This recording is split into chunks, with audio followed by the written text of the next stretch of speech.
Friends, इस video में हम बात करने वाले हैं शेयर मार्केट के बारे में। इस वीडियो में मैं सब कुछ कवर करूंगा शेयर मार्केट के बारे में, from the very basic till the very and. आप में से बहुत सारे लोगों ने मुझसे बोला है कि शेयर मार्केट के ऊपर एक होलिस्टिक वीडियो चाहिए, तो ये वीडियो कंप्लीटली होलिस्टिक होने वाला है। अगर आप इस वीडियो को देख लेंगे तो इसके बाद आपको शेयर मार्केट्स की बेसिक्स के बारे में या फिर मार्केट में ट्रेड करने के बारे में कोई और वीडियो देखने की जरूरत नहीं पड़ेगी। हम इसका एक फॉलो अप वीडियो भी करेंगे जिसके अंदर मैं कुछ जो टेक्निकल टर्म्स हैं, कुछ एडवांस टर्म्स हैं, कुछ एडवांस कॉन्सेप्ट्स हैं, उसकी बात करूंगा। जैसे ऑप्शंस हैं, फ्यूचर्स हैं, कमोडिटीज हैं, वो सब लेकिन इस वीडियो में नहीं कवर करेंगे क्योंकि वो बेसिक नहीं है। वो एडवांस लेवल की शेयर मार्केट है, वो वही लोग करते हैं जो काफ़ी साल ट्रेड कर चुके होते हैं। अगर आप शेयर मार्केट में ट्रेड करना चाहते हैं, बेसिक समझना चाहते हैं, तो ये वीडियो आपके लिए कंप्लीट होने वाला है। हम बात करेंगे सबसे पहले कंपनी के बारे में कि कंपनी क्या होता है, कंपनी के प्रमोटर क्या होते हैं, इन्वेस्टर्स क्या होते हैं, किस तरीके से एक शेयर इशू होता है, फिर एक शेयर का फेस वैल्यू क्या होती है, उसका इशू वैल्यू क्या होती है, किस तरीके से वो मार्केट में ट्रेड करता है, आप किस तरीके से उसे खरीद सकते हैं, किस तरीके से उसको बेच सकते हैं, कैसे आप जान सकते हैं किसी भी शेयर को देख के कि क्या वो शेयर ऊपर बढ़ने वाला है या गिरने वाला है। श्योरिटी तो नहीं हो सकती, बट किस तरीके से आप एक शेयर को एनालाइज कर सकते हैं, कौन कौन से डिफरेंट रेशियोज हैं जिसको यूज करके हम एक शेयर के बारे में जान सकते हैं, कैसे आप एक कंपनी की इनकम स्टेटमेंट या फिर जो उनकी एनुअल स्टेटमेंट होती है उसको पढ़ के ये जान सकते हैं कि वो कंपनी अच्छा करने वाली है कि बुरा करने वाली है, और फिर एक इन्फॉर्म डिसीजन ले सकते हैं कि आपको कौन सा शेयर खरीदना चाहिए और कौन सा शेयर बेचना चाहिए। इस वीडियो को देखने के बाद आप वो सारे टर्म्स जान जाएंगे जो आप जनरली अगर एक न्यूज़ चैनल चला के देखें, एक शेयर मार्केट का न्यूज़ चैनल, तो जो जो टर्म्स वो यूज़ करते हैं वो सारे टर्म्स आप समझ जाएंगे। आपको होलिस्टिकली एक पूरा आइडिया मिल जाएगा और आप मार्केट में ट्रेड कर पाएंगे। इस पूरे वीडियो को मैं एक प्रेजेंटेशन में कवर करूंगा। उस प्रेजेंटेशन के माध्यम से आपके सामने वो टर्म्स हमेशा रहेंगे जो आपको समझने हैं। तो सबसे पहले दोस्तों हम बात करने वाले हैं एलिमेंट्स ऑफ शेयर मार्केट की। अगर आप शेयर मार्केट के बारे में जानना चाहते हैं तो सबसे इंपॉर्टेंट है कि आप ये जान लीजिए कि एलिमेंट्स क्या होते हैं शेयर मार्केट। तो देखिए दोस्तों, शेयर मार्केट के एलिमेंट्स होते हैं, सबसे पहले एक प्रमोटर होता है। प्रमोटर क्या होता है वो हम जानेंगे आने वाली स्लाइड्स में। फिर एक कंपनी होती है, वो कंपनी अपने शेयर्स इशू करती है। जब वो अपने शेयर्स इशू करती है तो वो शेयर्स जो होते हैं वो शेयर मार्केट में ट्रेड करते हैं। शेयर मार्केट के बारे में, शेयर्स के बारे में डिटेल में आगे जानेंगे। जब भी एक कंपनी शेयर मार्केट में अपने शेयर्स इशू करती है तो उस शेयर मार्केट के अंदर ब्रोकर होता है जो जाके शेयर खरीद सकता है या बेच सकता है। मैं और आप नहीं खरीद सकते ना बेच सकते हैं, एक ब्रोकर ही होता है जो खरीद सकता है और बेच सकता है। उस ब्रोकर को बेसिकली हम कांटेक्ट करते हैं और उस ब्रोकर के साथ अपना अकाउंट बनाते हैं एज एन इन्वेस्टर, और हम उसके साथ जाकर ट्रेड करते हैं। यानी कि अगर मुझे शेयर मार्केट में ट्रेड करना है और मैं एक इंडिविजुअल इन्वेस्टर हूं, तो सबसे पहले मैं एक अपने ब्रोकर के साथ अकाउंट खोलूंगा। क्यों? क्योंकि उसी ब्रोकर के पास ये परमिशन है कि वो शेयर मार्केट में ट्रेड कर सकता है। उस ब्रोकर के थ्रू मैं शेयर मार्केट में ट्रेड करूंगा। जब मैं शेयर मार्केट में ट्रेड कर रहा हूँ तो शेयर मार्केट में क्या चीज ट्रेड हो रही होगी? शेयर मार्केट में शेयर्स ट्रेड हो रहे होंगे। वो शेयर्स किसके होंगे? वो शेयर्स एक कंपनी के होंगे। वो कंपनी किसकी होगी? वो कंपनी एक प्रमोटर की होगी। तो अगर आप शेयर मार्केट को होलिस्टिकली समझना चाहते हैं तो आपको ये पांचों चीजों को ढंग से समझना पड़ेगा। जब आप ये पांचों चीजें ढंग से समझ जाएंगे, इनके कॉन्सेप्ट ढंग से समझ जाएंगे, तो शेयर मार्केट को ढंग से समझ जाएंगे। तो हम 1, 2, 3, 4, 5 इन पांचों चीजों की बात करेंगे। सबसे पहले बात करते हैं प्रमोटर के बारे में। तो दोस्तों, प्रमोटर क्या होता है? अगर सीधे शब्दों में कहूं तो प्रमोटर होता है फाउंडर। एक कंपनी का जो फाउंडर होता है वो ही प्रमोटर होता है। प्रमोटर कौन कौन हो सकता है, देखिए वो जानने की कोशिश करिए। एक प्रमोटर हो सकता है एक इंडिविजुअल, यानी कि एक नॉर्मल इंसान मेरे और आपके जैसा। एक फर्म यानी कि एक कंपनी भी प्रमोटर हो सकती है दूसरी कंपनी में। अगर मेरी आज एक कंपनी है, मान लीजिए abc.com, और मैं एक और कंपनी चाहता हूं def.com, तो abc.com जो है वो def.com में प्रमोटर हो सकती है। अकेली प्रमोटर नहीं हो सकती, कोई ना कोई इंडिविजुअल भी प्रमोटर होना चाहिए एक कंपनी में। लेकिन एक कंपनी में एक इंडिविजुअल और एक कंपनी दोनों प्रमोटर हो सकते हैं। उसके अलावा एक एसोसिएशन भी हो सकती है प्रमोटर। एसोसिएशन यानी कि कुछ लोगों का समूह, फॉर एग्जांपल एक फैमिली। जैसे कि अगर आप रिलायंस देखेंगे तो रिलायंस का प्रमोटर कौन है? वो अंबानी फैमिली है, ना कि एक धीरूभाई अंबानी, ना कि एक अनिल अंबानी। एक एसोसिएशन ऑफ फैमिली यानी कि एसोसिएशन ऑफ पीपल यानी कि एक फैमिली भी प्रमोटर हो सकती है। तो बेसिकली अगर आप कभी भी किसी कंपनी के बारे में जानना चाहते हैं तो सबसे पहले ये जानिए कि उसका प्रमोटर कौन है। प्रमोटर जैसे मैंने बताया या तो कोई इंसान होगा या फिर एक कॉम्बिनेशन ऑफ इंसान और फैमिली मेंबर्स हो सकते हैं या फिर एक कंपनी भी हो सकती है। एक प्रमोटर बनने के लिए क्या कंडीशन जरूरी है? एक प्रमोटर बनने के लिए एक ही कंडीशन जरूरी है और वो कंडीशन है कि उस प्रमोटर के पास कंपनी के शेयर्स होने चाहिए। चाहे वो प्रमोटर किसी भी तरीके का हो, चाहे इंडिविजुअल हो, चाहे कंपनी हो, चाहे एक फैमिली हो, उनके पास कंपनी के शेयर्स होने चाहिए। अगर उनके पास कंपनी के शेयर्स हैं तो वो प्रमोटर बन सकते हैं। लेकिन प्रमोटर वही होगा जो कंपनी को शुरू करेगा, जो कंपनी का फाउंडर होगा। तो वो शुरू में कंपनी को ज्वाइन करना चाहिए, उसी को कंपनी को बनाना है, बेसिकली उसी को कंपनी को कंसेप्चुअलाइज करना है। और जब वो कंपनी को बनाता है तो उसके पास ऑटोमेटिकली कंपनी के शेयर्स होते हैं, तो वो प्रमोटर बन जाता है। अब दोस्तों कई लोगों को ये कंफ्यूजन होता है कि प्रमोटर और शेयर होल्डर में क्या डिफरेंस है। तो ये बहुत ही कॉमन क्वेश्चन है, इसलिए मैं यहाँ पे क्लियर कर देना चाहता हूँ। देखिए, प्रमोटर जो होता है वो कंपनी में शेयर होल्डर जरूर होता है, लेकिन हर शेयर होल्डर कंपनी का प्रमोटर नहीं होता। मतलब मान लीजिए मैंने आज एक कंपनी शुरू की जिसमें कि मेरे एक शेयर है, मान लीजिए मैंने अपने भाई के साथ कंपनी शुरू की और मान लीजिए उसके भी कंपनी में शेयर है, तो मैं और वो हो गए कंपनी के प्रमोटर्स। कल को अगर हम चाहें और आप मेरी कंपनी में शेयर लेना चाहें तो मैं आपको अपनी कंपनी में कुछ शेयर्स बेच सकता हूँ, चाहे वो मैं एक शेयर मार्केट के थ्रू बेचूं, चाहे मैं बिना शेयर मार्केट में जाए आपको वैसे ही कुछ शेयर बेच दूं। तो आप अगर कंपनी के शेयर्स खरीद लेंगे तो आप शेयर होल्डर बन जाएंगे, लेकिन आप प्रमोटर नहीं बनेंगे, क्योंकि कंपनी आपने शुरू नहीं की, कंपनी मैंने और मेरे भाई ने शुरू की है, तो हम दोनों प्रमोटर रहेंगे, आप शेयर होल्डर रहेंगे। तो समझ गए दोस्तों आप प्रमोटर क्या होता है। ये क्यों इंपॉर्टेंट है जानना? ये इसलिए इंपॉर्टेंट है जानना क्योंकि जब हम आगे शेयर मार्केट की स्टडी करेंगे, किसी भी एक शेयर की स्टडी करेंगे, तो हम ये स्टडी भी करेंगे कि उसका प्रमोटर कौन है और उसके प्रमोटर के पास कितने शेयर हैं। इसीलिए इस कॉन्सेप्ट को यही समझ लीजिए। दोस्तों अब बात कर लेते हैं दूसरे कॉन्सेप्ट की, जो कि है कंपनी। जैसे कि मैंने बताया कि एक कंपनी ही अपने शेयर मार्केट में इशू करती है, तो आपको ये समझना बहुत इंपॉर्टेंट है कि कंपनी किस टाइप की हो सकती है। फिर कंपनी के बारे में कुछ और बेसिक्स भी आपको समझना चाहिए। वैसे तो कंपनी बहुत टाइप की हो सकती है, लेकिन इस वीडियो में हम स्पेसिफिकली 2 टाइप की कंपनी डिस्कस करने वाले हैं, जो कि एक है प्राइवेट लिमिटेड कंपनी, दूसरी है public limited company. Public limited company ही लिस्टेड कंपनी बन जाती है।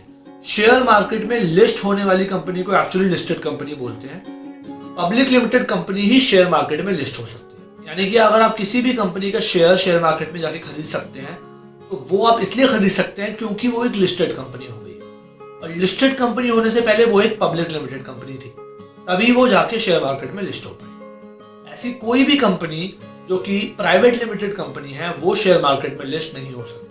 मिनिमम रिक्वायरमेंट एक कंपनी का शेयर मार्केट में लिस्ट होने के लिए ये है कि उसे पब्लिक लिमिटेड होना जरूरी है। लेकिन सबसे पहले हो सकता है कंपनी प्राइवेट लिमिटेड हो, फिर वो पब्लिक लिमिटेड बन जाए, फिर वो लिस्टेड बन जाए, या फिर ऐसा भी हो सकता है कि कंपनी सबसे पहले डायरेक्टली ही पब्लिक लिमिटेड कंपनी बने, फिर लिस्टेड कंपनी बने, ये भी पॉसिबल। लेकिन समझ लेते हैं ये तीनों कंपनीज होती कैसी हैं। तो देखिए, प्राइवेट लिमिटेड कंपनी क्या होता है? प्राइवेट लिमिटेड कंपनी एक वो कंपनी है जिसमें कि मिनिमम 2 डायरेक्टर्स और 2 शेयर होल्डर होंगे। हमने इससे पहले प्रमोटर समझा था। एक तरीके से आप समझ लीजिए कि प्रमोटर्स ही जो हैं शुरू वाले, वो ही कंपनी के डायरेक्टर बन जाते हैं। मान लीजिए मैं और मेरा भाई एक कंपनी शुरू करना चाहते हैं, एक प्राइवेट लिमिटेड कंपनी शुरू करना चाहते हैं, तो हम दोनों मिलकर ये कंपनी शुरू कर सकते हैं। मैं अकेला ये कंपनी शुरू नहीं कर सकता, 2 डायरेक्टर 2 शेयर होल्डर जरूर चाहिए। पेड अप कैपिटल क्या है? पेड अप कैपिटल वो अमाउंट है जो हम शुरू में डालते हैं कंपनी बनाने के लिए। जब भी हम एक कंपनी बनाते हैं इंडियन लॉस के हिसाब से, एक प्राइवेट लिमिटेड कंपनी बनाते हैं, तो मिनिमम उसमें कुछ पैसा डाल के रखना होता है उस कंपनी के अकाउंट में। जैसे करंट अकाउंट बनता है कंपनी का, उसके अंदर एक मिनिमम पैसा डाल के रखना होता है। ये मिनिमम टू मिनिमम 1 लाख होना चाहिए, मैक्सिमम कितना भी हो सकता है। मान लीजिए मैंने और मेरे भाई ने कंपनी बनाई जिसमें हमने 1 लाख रुपए पेड अप कैपिटल डाला। दूसरी रिक्वायरमेंट क्या है? हमें डिसाइड करना पड़ेगा कि इस कंपनी के कितने शेयर होंगे। ये बात सही है कि ये कंपनी शेयर मार्केट पे लिस्टेड नहीं होगी, लेकिन फिर भी इस कंपनी के शेयर्स होंगे जो कि मैं किसी को दे सकता हूँ as a owner, as a founder, as a director. मैं किसी को दे सकता हूँ, वो मुझे पैसा दे सकता है, लेकिन शेयर मार्केट के थ्रू नहीं। ऐसे हम दोनों एग्रीमेंट करके दे सकते हैं, मैं और मेरा भाई एग्रीमेंट करके दे सकते हैं और किसी को भी शेयर होल्डर बना सकते हैं। तो इसीलिए एक कंपनी को बनाने के लिए 2 रिक्वायरमेंट है। सबसे पहले ये कि उसमें पेड अप कैपिटल डालना है जो कि मिनिमम 1 लाख होना चाहिए। पेड अप कैपिटल के बाद उस कंपनी के नंबर ऑफ शेयर्स डिसाइड करने हैं, जो कि मैं as a promoter, as a director ही डिसाइड करूंगा। मान लीजिए मैंने और मेरे भाई ने डिसाइड किया कि हमें कंपनी के 10,000 शेयर रखने हैं और हमने ये डिसाइड किया कि हमें 1,00,000 रुपए पेड अप कैपिटल डालना है। तो अब हमने हमारी ये कंपनी बना ली, मान लीजिए ABC प्राइवेट लिमिटेड, जो कि 1,00,000 पेड अप कैपिटल से बनी, जिसमें कि 10,000 शेयर्स हैं। अगर मैं आपसे पूछूं कि एक शेयर की वैल्यू कितनी हुई, 1,00,000 रुपए टोटल कंपनी में डले हैं, 10,000 शेयर है, यानी कि इस 10,000 शेयर्स की वैल्यू ही 1,00,000 रुपए है। एक शेयर की कितनी हुई, 1,00,000 डिवाइड बाय 10,000 यानी कि 10 रुपए, यानी कि एक शेयर मेरी कंपनी का आज की डेट में 10 रुपए का है। टोटल 10,000 शेयर हैं, तो 10,000 इंटू 10 यानी कि टोटल 1,00,000 रुपए कंपनी का पेड अप कैपिटल है। इस तरीके से ही एक कंपनी बनती है जिसकी मिनिमम रिक्वायरमेंट होती है 2 डायरेक्टर और 2 शेयर होल्डर। वही 2 डायरेक्टर 2 शेयर होल्डर भी हो सकते हैं। तो आप समझ गए कैसे कंपनी बनती है। अच्छा, जो हमने अभी वैल्यू कैलकुलेट करी शेयर की, जो कि 10,000 शेयर की आई पेड अप कैपिटल के बेसिस पे, उस वैल्यू को बोलते हैं कंपनी की फेस वैल्यू। फेस वैल्यू क्यों? क्योंकि हर शेयर के ऊपर वो वैल्यू लिखी रहती है 10 रुपए। जब भी एक कंपनी बनती है उसमें हर शेयर की जरूर एक फेस वैल्यू होती है और फेस वैल्यू ऐसे निकलती है। आगे भी हम फेस वैल्यू के बारे में पढ़ेंगे और जानने की कोशिश करेंगे। दूसरी चीज जो इंपॉर्टेंट है जानना, वो ये है इंपॉर्टेंट जानना कि एक प्राइवेट लिमिटेड कंपनी जब बड़ी होनी शुरू होती है और उसमें शेयर होल्डर्स ऐड होने शुरू होते हैं, मैंने आज किसी को अपनी कंपनी में कुछ शेयर दे दिए, उससे कुछ पैसे ले लिए, किसी और को दे दिए, उससे कुछ पैसे ले लिए, इस तरीके से करके मैं अपनी कंपनी के शेयर्स लोगों को देता रहा। तो जब मैं ऐसा करके अपनी कंपनी के शेयर्स लोगों को देता रहा, तो मिनिमम हमने बताया था 2 शेयर होल्डर चाहिए, मैक्सिमम ये 200 ही हो सकते हैं। जिस दिन मेरी कंपनी में 200 शेयर होल्डर हो जाएंगे, ये रूल है, ये नेसेसिटी है कि मुझे उस कंपनी को पब्लिक लिमिटेड कंपनी में चेंज करना पड़ेगा, क्योंकि एक कंपनी में मैं ऐसे शेयर इशू करते करते 200 से ऊपर नहीं कर सकता। पब्लिक लिमिटेड कंपनी बनाने के बाद मैं 200 से ज्यादा लोगों को शेयर्स दे सकता हूँ, लेकिन पब्लिक लिमिटेड कंपनी बनाने से पहले, जब तक वो प्राइवेट लिमिटेड कंपनी है, मैं 200 से कम लोगों को ही अपनी कंपनी के शेयर्स दे सकता हूँ। ये बहुत ही इंपॉर्टेंट डिस्टिंक्शन है। लेकिन दोस्तों, क्या एक कंपनी को पब्लिक लिमिटेड कंपनी बनने के लिए 200 शेयर होल्डर चाहिए? नहीं चाहिए। जैसे कि मैंने बताया, एक कंपनी डायरेक्टली भी पब्लिक लिमिटेड कंपनी की तरह लॉन्च हो सकती है।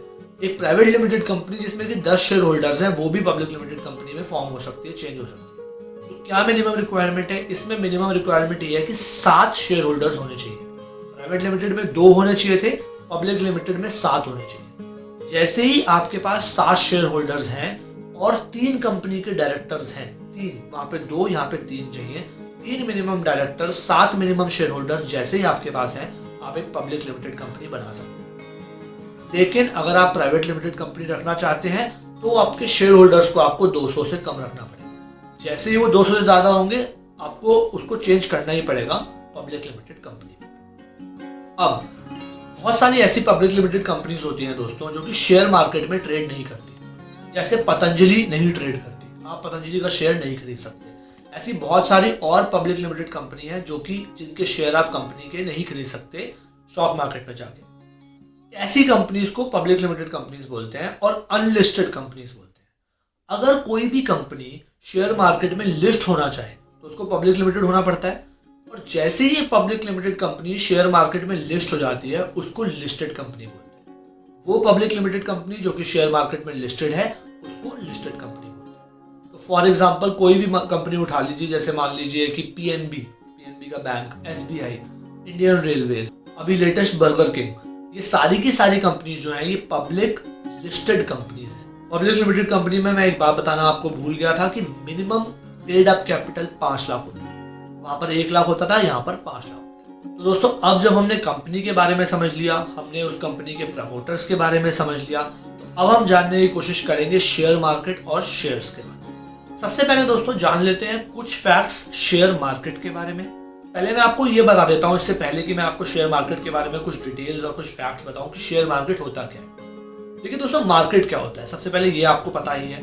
आप जब भी कहीं पे जाते हैं जहाँ पे आप कुछ खरीद सकते हैं, उस जगह को मार्केट बोलते हैं। आप खरीद सकते हैं, कोई बेच सकता है। तो मार्केट में आपको कौन कौन चाहिए? आपको एक ऐसा आदमी चाहिए जो कि कुछ बेच रहा हो, आपको एक ऐसा आदमी चाहिए जो कि कुछ खरीद रहा हो, और आपको एक ऐसी चीज चाहिए जो कि बिक रही हो। तो एक मार्केट में क्या है, 3 चीजें होती हैं, एक बेचने वाला सेलर, एक खरीदने वाला बायर, और एक चीज जो कि बिकती है यानी कि प्रोडक्ट। इसी तरीके से शेयर मार्केट में भी बेसिकली दोस्तों क्या है, बेचने वाले कुछ कंपनीज हैं, खरीदने वाले कुछ इन्वेस्टर्स हैं, या फिर बेचने वाले भी कभी कभी कुछ इन्वेस्टर्स हैं, खरीदने वाले भी कभी कभी कुछ इन्वेस्टर्स हैं, और बिक क्या रहा है, शेयर्स बिक रहे हैं। तो ये होती है बेसिकली शेयर मार्केट। जैसे अलग अलग टाइप की मार्केट हो सकती है, आपके घर के बराबर में कोई एक मार्केट होगी जिसका कुछ नाम होगा, उसी तरीके से शेयर मार्केट के भी नाम होते हैं और शेयर मार्केट भी अलग अलग टाइप की हो सकती है।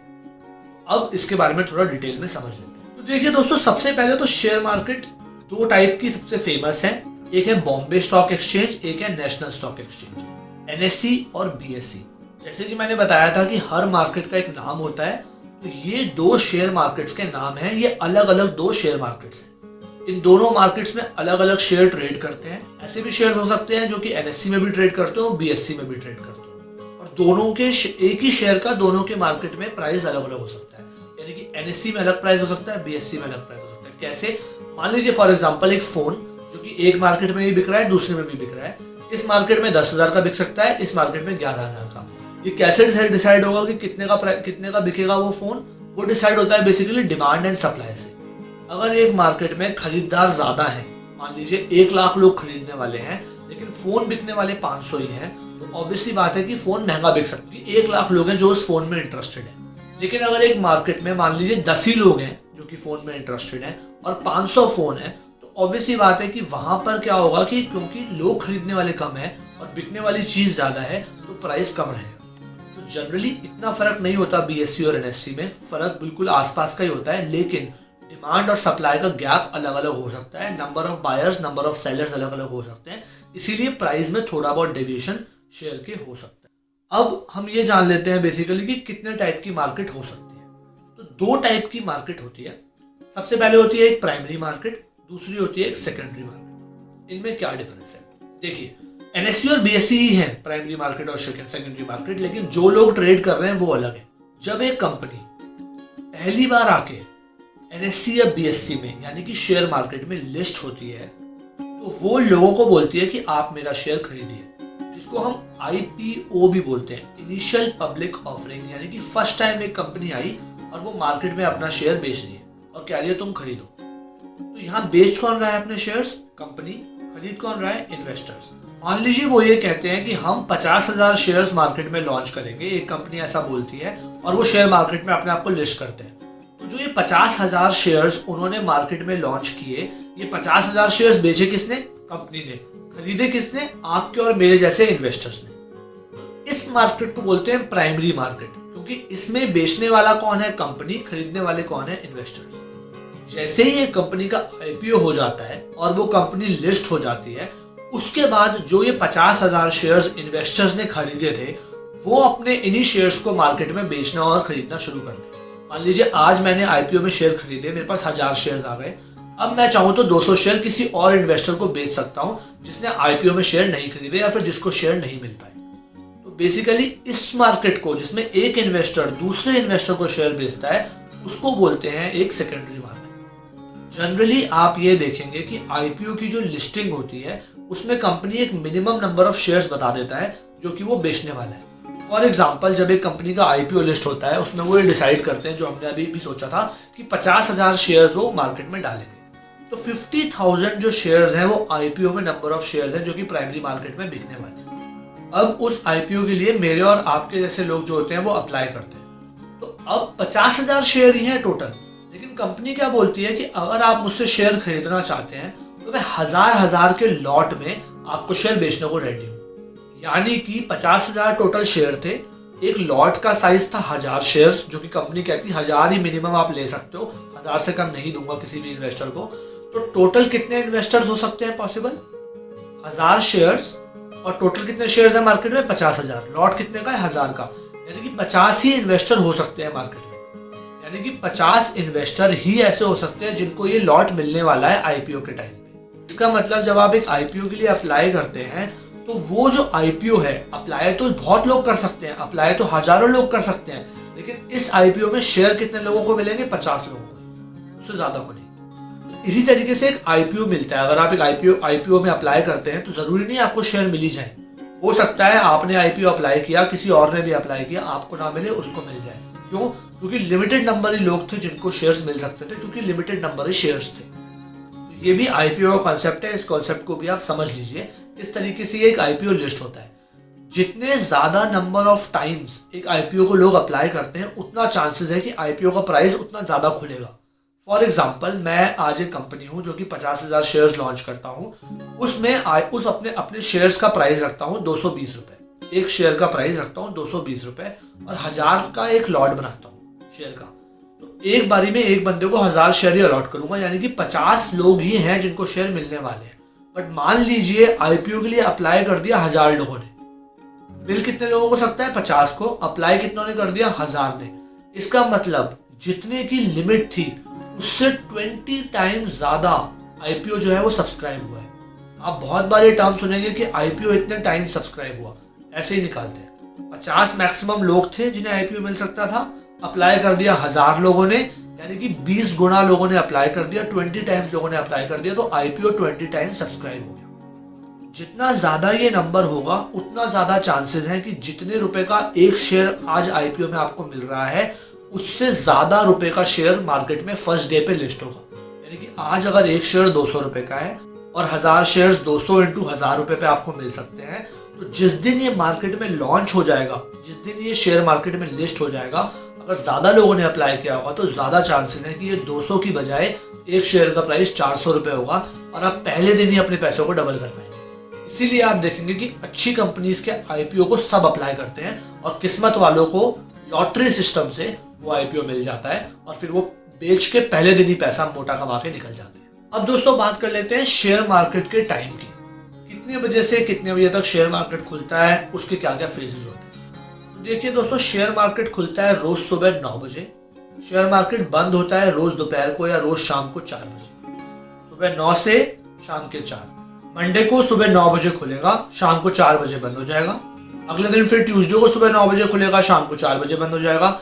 इसी तरीके से फिर फ्राइडे तक सुबह 9 बजे खुलता रहेगा, शाम को 4 बजे बंद होता रहेगा। सैटरडे संडे जैसे मैंने बताया छुट्टी, पब्लिक हॉलीडे छुट्टी, बाकी टाइम छुट्टी। ये जो टाइम भी है दोस्तों बेसिकली ये 4 पार्ट में डिवाइडेड है। सबसे पहले 9 से 9:15 जिसको बोलते हैं प्री ओपन मार्केट सेशन, जिसमें मेरे और आपके जैसे इन्वेस्टर्स ट्रेड नहीं कर सकते। वो क्यों होता है मैं आगे वो भी बताऊंगा आपको। उसके बाद 9:15 से 3:30 बजे तक होता है मार्केट टाइम, जिसमें मेरे और आपके जैसे इन्वेस्टर्स ट्रेड कर सकते हैं। फिर 3:30 से 4 आधा घंटा होता है ब्रोकर मार्केट, जिसमें सिर्फ ब्रोकर्स ट्रेड कर सकते हैं। ब्रोकर के बारे में भी आगे हम डिस्कस करेंगे अच्छे से। उसके बाद होता है 4 बजे के बाद आफ्टर मार्केट। आफ्टर मार्केट के अंदर क्या होता है बेसिकली, मैं और आप हम जैसे लोग शेयर खरीद भी सकते हैं, शेयर बेच भी सकते हैं। क्योंकि लेकिन मार्केट बंद हो चुकी है, इसीलिए हमारे ऑर्डर्स जो हैं वो उस दिन एग्जीक्यूट नहीं होते। अगले दिन जब मार्केट खुलती है 9:15 बजे हमारे लिए, तब एग्जीक्यूट होते हैं। यानी कि फॉर एग्जांपल अगर आज एक मार्केट बंद हुई, मान लीजिए पीएनबी का एक शेयर था जो मुझे खरीदना था, जो कि 60 रुपए पे बंद हो गया।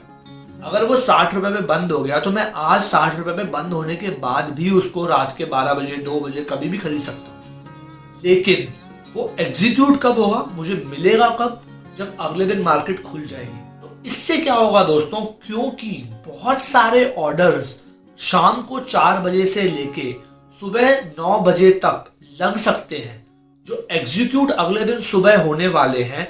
तो जिस प्राइस पे मार्केट आज बंद हुई, जरूरी नहीं कल उसी प्राइस पे खुल जाए। जिस प्राइस पे शेयर आज बंद हुआ, जरूरी नहीं कल उसी प्राइस पे खुल जाए। इस प्राइस में काफी डिफरेंस हो सकता है। ये प्राइस कम भी हो सकता है, ये प्राइस ज्यादा भी हो सकता है। ये कैसे डिसाइड होगा, जैसे कि मैंने बताया कि मार्केट में प्राइस डिसाइड होता है डिमांड एंड सप्लाई से। अगर ज्यादा लोगों ने बेचने के ऑर्डर लगा रखे हैं, यानी कि ज्यादा लोग बेचना चाहते हैं, तो प्राइस गिर जाएगा। ज्यादा लोगों ने खरीदने के ऑर्डर लगा रखे हैं, यानी कि ज्यादा लोग खरीदना चाहते हैं, यानी कि डिमांड बहुत ज्यादा है, तो प्राइस शेयर का बढ़ जाएगा। जैसे जैसे अलग अलग शेयर्स का प्राइस बढ़ता रहता है, ऐसे ही शेयर मार्केट का प्राइस बढ़ जाता है। तो क्योंकि वो प्राइस जिस पे आज शेयर मार्केट बंद हुई या फिर जिस पे आज एक शेयर बंद हुआ, वो प्राइस अगले दिन खुलने के प्राइस से अलग होता है। इसलिए क्या होता था, बहुत ज्यादा फ्लक्चुएशन होती थी सुबह सुबह जब मार्केट खुलती थी। क्यों होती थी फ्लक्चुएशन, क्योंकि बहुत लोगों ने ऑर्डर लगा रखे होते थे। तो एकदम मार्केट ऊपर नीचे ऊपर नीचे ऊपर नीचे जाती थी और मेरे और आपके जैसे जो छोटे इन्वेस्टर होते थे उनको बहुत नुकसान हो जाता था। तो फिर सेबी ने, जो कि बेसिकली कंट्रोल करता है सारे रूल्स, उन्होंने ये बोला कि यार 15 मिनट का एक ऐसा सेशन बनाओ जिसमें छोटे इन्वेस्टर्स को एंट्री मत करनी, उसमें बड़े इन्वेस्टर ही एंट्री करेंगे। जब मार्केट ज्यादा फ्लक्चुएट कर रही हो, ज्यादा हिल रही हो, तो उन्हीं 15 मिनट में उन्हीं लोगों को खेलने दो, छोटे इन्वेस्टर को मत डालो, नहीं तो भारी नुकसान हो जाएगा। पता लगे उन्होंने 60 रुपए का शेयर खरीदा, एकदम से शेयर 50 रुपए का हो गया, फिर एकदम से 70 रुपए का हो गया और एकदम से 40 रुपए का हो गया। इतना ज्यादा डिफरेंस वैसे नहीं आता, लेकिन बहुत फ्लक्चुएशन फिर भी आता है, 3-4% का फ्लक्चुएशन आ जाता है और ये बहुत बड़ा फ्लक्चुएशन होता है मार्केट में।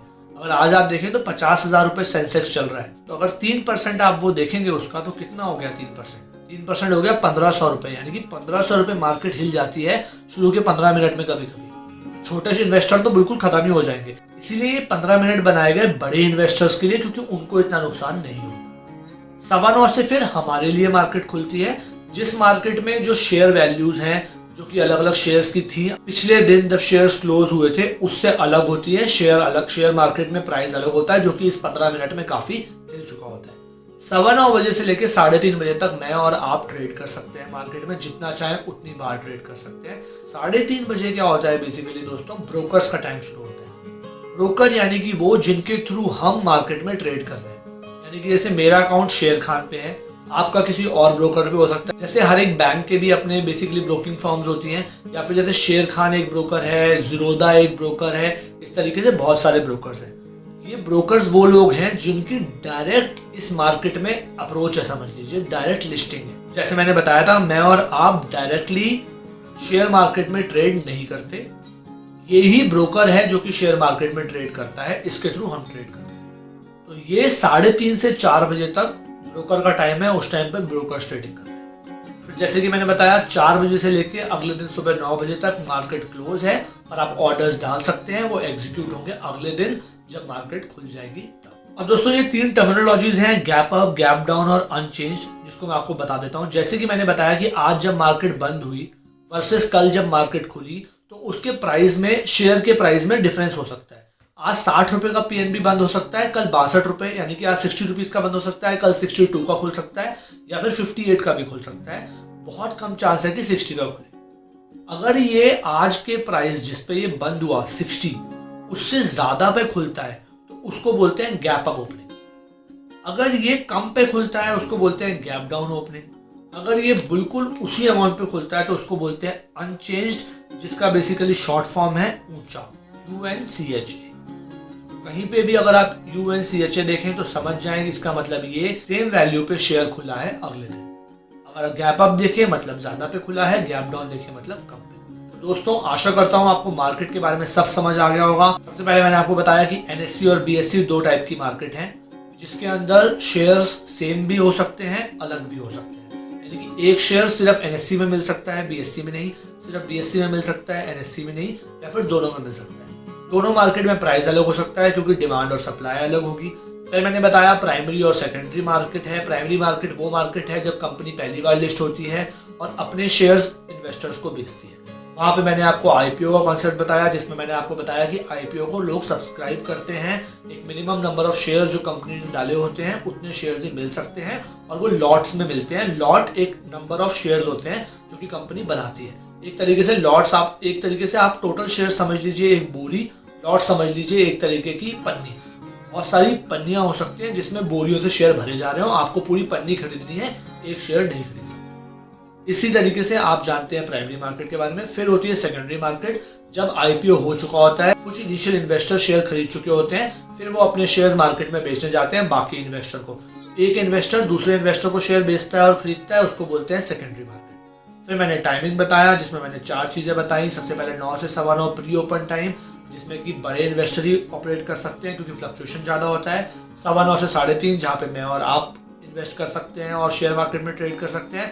3:30 से 4 जहाँ पे ब्रोकर इन्वेस्ट कर सकता है, और 4 के बाद जिसको आफ्टर मार्केट टाइम बोलते हैं, और यहाँ पर जो ऑर्डर्स प्लेस होते हैं उसको आफ्टर मार्केट ऑर्डर्स या फिर AMO बोलते हैं। मार्केट जो है अगले दिन गैप अप पे खुल सकती है, गैप डाउन पे खुल सकती है, अनचेंज पे खुल सकती है। इसी तरीके से हर शेयर गैप अप पे खुल सकता है, यानी कि अपने प्राइस से ज्यादा पे, गैप डाउन पे खुल सकता है यानी कि अपने क्लोजिंग प्राइस से कम पे, या फिर अनचेंज खुल सकता है यानी कि अपने क्लोजिंग प्राइस के इक्वल। तो दोस्तों जब आप अब शेयर मार्केट का कॉन्सेप्ट समझ गए, तो शेयर मार्केट की ऑपरेशन कैसे होता है थोड़ा उसको भी समझ लेते हैं, थोड़ी टेक्निकलिटी समझ। तो देखिए दोस्तों, इस स्लाइड को देख के कंफ्यूज मत होइए, बहुत सारी चीजें लिखी हुई हैं। इसको नीचे से देखना शुरू कीजिए, सबसे नीचे से। देखिए, सबसे पहले मार्केट में कौन है? इन्वेस्टर। इन्वेस्टर कौन है? जो कि शेयर मार्केट में शेयर को खरीदता है या फिर शेयर को बेचता है। इन्वेस्टर अलग अलग टाइप के हो सकते हैं। सबसे पहले मैं और आप, हमें टेक्निकल भाषा में RII बोलते हैं, यानी कि रिटेल इंडिविजुअल इन्वेस्टर, यानी कि इंडिविजुअल छोटा इन्वेस्टर जो होता है, जो कि कम मात्रा में शेयर खरीदता है, उसको बोलते हैं RII, यानी कि रिटेल इंडिविजुअल इन्वेस्टर, यानी कि मैं और आप। फिर हो सकते हैं HNI, यानी कि हाई नेटवर्थ इंडिविजुअल। ऐसे लोग जो कि 2 लाख रुपए से ऊपर का एक बारी में ट्रेड करते हैं, उनको HNI में क्वालिफाई किया जाता है। अगर आप किसी भी कंपनी के शेयर्स खरीदें और 2 लाख से ऊपर के खरीद लें, तो आप वहां पे HNI की तरह कंसिडर होंगे, यानी कि हाई नेटवर्थ इंडिविजुअल्स। इसके अलावा क्या होता है दोस्तों, कई बार इंस्टीट्यूशंस भी होते हैं जो कि इन्वेस्ट करते हैं। इंस्टीट्यूशंस यानी कि कंपनीज जो कि दूसरी कंपनीज में इन्वेस्ट करती हैं, जिनको बोलते हैं डायरेक्ट इंस्टीट्यूशनल इन्वेस्टर। इसके अलावा कुछ फॉरेन इन्वेस्टर्स भी होते हैं, जिसको FII बोलते हैं, जो कि बाहर के होते हैं, इंडिया के नहीं होंगे। इंडिया के मार्केट में इन्वेस्ट करने वाले कोई फॉरेन नेशनल्स होंगे जो कि इंडिया में इन्वेस्ट कर रहे होंगे। तो 4 टाइप के डिफरेंट इन्वेस्टर्स हो सकते हैं जो कि मार्केट में इन्वेस्ट करते हैं। जब वो मार्केट में इन्वेस्ट करते हैं तो डायरेक्टली, जैसे मैंने बताया था, इन्वेस्ट नहीं कर सकते, वो एक ब्रोकर के थ्रू इन्वेस्ट करते हैं। ब्रोकर एक तरीके का कनेक्शन मान लीजिए, जो कि इन्वेस्टर के बीच में है, शेयर और शेयर मार्केट के बीच में। यहाँ है शेयर मार्केट, यहाँ है इन्वेस्टर, बीच में है ब्रोकर। ब्रोकर का जो टेक्निकल टर्म है वो है DP, यानी कि डिपोजिटरी पार्टिसिपेंट। इसको ज्यादा मत समझिए, बस समझ लीजिए DP का मतलब आपको पता होना चाहिए। ब्रोकर को ही DP बोलते हैं, डिपोजिटरी पार्टिसिपेंट बोलते हैं। और डिपोजिटरी पार्टिसिपेंट ही हमें हेल्प करता है शेयर मार्केट में ट्रेड करने से। इसके अलावा दोस्तों डिपोजिटरीज भी होती हैं। डिपोजिटरीज क्या होता है? जैसे मान लीजिए मैं और आप हैं इन्वेस्टर, मैंने एक शेयर खरीदा एक कंपनी का, मान लीजिए PNB के मैंने 10 शेयर खरीदे। इन शेयर्स को मैं बेचना चाहता हूं मार्केट में जाके, और आप खरीदना चाहते हैं। तो जब मैंने अपने 10 शेयर बेचे और आपने अपने 10 शेयर खरीदे, पहले इन 10 शेयर के ऊपर मेरा नाम लिखा हुआ था, ऐसा समझ लीजिए। अब इन 10 शेयर जो आपने मुझसे खरीद लिए, अब इस पे आपका नाम लिखा होगा। तो कोई तो होगा दोस्तों जो कि इन शेयर्स को कन्वर्ट करेगा मेरे नाम से आपके नाम पे। एक दिन में तो कन्वर्ट हो नहीं जाते, इसमें कुछ 2 से 3 दिन का टाइम लगता है। T+2 टाइम मानते हैं। अगर आज आपने ट्रेड की तो +2 डेज में ये कन्वर्ट हो जाता है। तो मैंने आज जब शेयर्स अपने 10 आपको बेचे, तो मुझे कुछ ऐसे लोग, कुछ ऐसी कंपनीज चाहिए थी जो कि मेरे नाम से शेयर को बदल के आपके नाम पे शेयर को इशू कर दे। इन कंपनीज को बेसिकली बोलते हैं डिपोजिटरीज। इंडिया में फेमस 2 डिपोजिटरीज हैं, NSDL और CDSL। यूजुअली आपका ब्रोकर इनमें से दोनों यूज कर रहा होगा, और आप कौन से एक्सचेंज पे ट्रेड कर रहे हैं उस हिसाब से किसी ना किसी के पास आपकी शेयर्स जा रहे होंगे। यानी कि NSE के पास ऑपरेट कर रहे हैं तो NSDL के पास जा रहे होंगे, BSE के पास कर रहे हैं तो CDSL के पास जा रहे होंगे। ये वैसे अलग भी जा सकते हैं, लेकिन ये 2 डिपोजिटरी कंपनीज हैं, इनके बारे में बस समझ लीजिए, इनका काम समझ लीजिए। ये एक तरीके से एक जादूगर है जो कि आपके शेयर्स को एक बंदे के नाम से दूसरे बंदे के नाम पे बदलते हैं। ये हेल्प करते हैं बस ब्रोकरेज फर्म की, दैट्स इट। तो आपने अभी तक क्या समझा? आपने ये समझा कि सबसे पहले मार्केट में इन्वेस्टर्स हैं। इन्वेस्टर्स ब्रोकर के थ्रू शेयर मार्केट में इन्वेस्ट करते हैं। ब्रोकर्स को डिपोजिटरी पार्टिसिपेंट भी बोलते हैं। जब वो शेयर मार्केट में इन्वेस्ट करते हैं तो शेयर एक लोगों से दूसरे लोगों के नाम पे कन्वर्ट होता है। ये जो कन्वर्जन का प्रोसेस है, ये जो कंपनीज करती हैं उनको डिपोजिटरीज बोलते हैं, जो कि NSDL और CDSL हैं, और ये हेल्प करती हैं कन्वर्ट होने। इसके अलावा मार्केट का सेंटिमेंट हो सकता है, जो सबसे ऊपर लिखा हुआ है मैंने, बुलिश और बेयरिश। आप बहुत बार देखेंगे कि हम बोलते हैं मार्केट बुल है या मार्केट बेयर है। बुलिश मार्केट ये कि लोग ऐसा समझते हैं, बड़े बड़े इन्वेस्टर ऐसा समझते हैं कि ये मार्केट बढ़ने वाला है, तो उसको बोलते हैं बुलिश मार्केट। अगर ऐसा समझा जाए कि मार्केट गिरने वाला है तो उसको बोलते हैं बेयरिश मार्केट। तो ये बस आपको पता होना चाहिए, ताकि आप कभी अगर कहीं सुन रहे हो आपको समझ आ जाए कि अगर मार्केट बुलिश है मतलब चांसेस है कि मार्केट बढ़ेगा, अगर मार्केट बेयरिश है मतलब मार्केट डाउन होगा।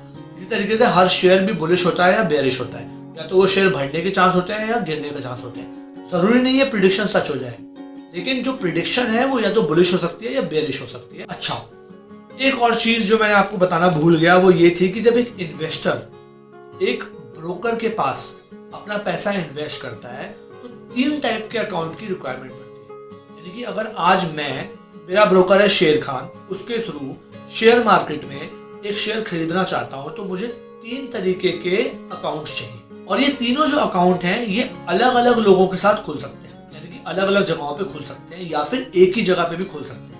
मेरी एडवाइस ये होगी कि आप ये एक ही जगह खोलें, नहीं तो एटलीस्ट कम से कम सेविंग अकाउंट भले ही कहीं और खोल लें, लेकिन डीमैट और ट्रेडिंग अकाउंट एक जगह खोलें। ये क्या होता है आपको समझा देता हूँ। देखिए, सेविंग अकाउंट वो जगह है जहां पर आपका पैसा पड़ा हुआ है, सारा का सारा पैसा। ट्रेडिंग अकाउंट वो जगह है, वो अकाउंट है जहां पर सेविंग अकाउंट से आपका पैसा आएगा ताकि आप ट्रेडिंग में पैसा लगा पाए।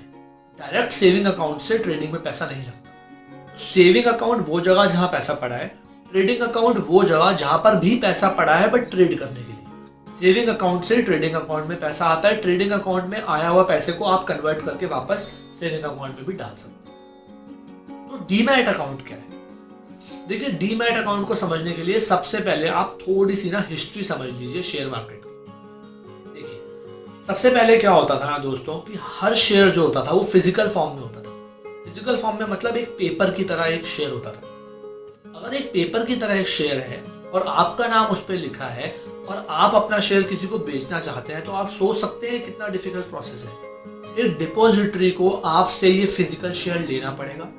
उस फिजिकल शेयर पे आपका नाम काट के तो बदल नहीं सकता वो, उसको एक नया शेयर इशू करना पड़ेगा, आपके शेयर को डिस्ट्रॉय करना पड़ेगा, वो फिजिकल शेयर नए बंदे को देना पड़ेगा। इन सबको हटाने के लिए एक रूल हुआ लॉन्च कि हर शेयर को डीमटेरियलाइज किया जाएगा। डीमटेरियलाइज यानी कि जो वो फिजिकल शेयर था उसको इलेक्ट्रॉनिक शेयर में बदला जाएगा।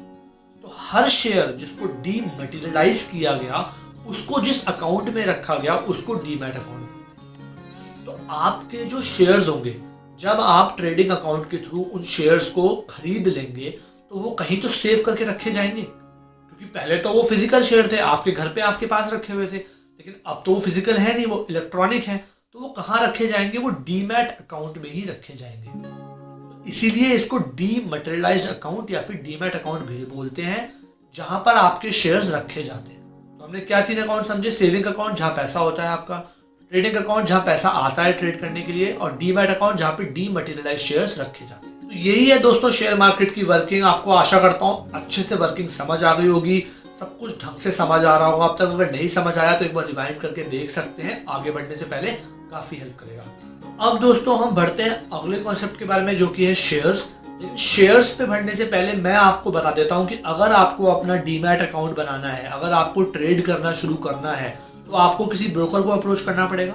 अगर आपको किसी ब्रोकर को अप्रोच करना है तो वो आपसे क्या क्या चीजें मांगेगा, आपको क्या क्या चाहिए होगा, पहले वो थोड़ा समझ लीजिए। आपको दोस्तों 4 चीजें चाहिए एक डीमैट अकाउंट बनाने के लिए।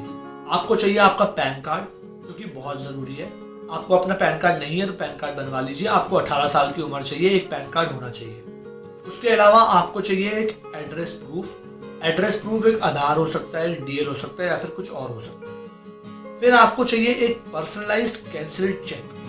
पर्सनलाइज मतलब वो एक ऐसा चेक जिसपे आपका नाम लिखा हो, उसको आपको कैंसिल करना है और साइन करके कंपनी को भेज देना है। इन सबकी फोटो भी चल जाती है आजकल, तो डिजिटली सब कुछ काम हो जाता है, फिजिकल कुछ नहीं भेजना पड़ता, बट ये सब आपको चाहिए।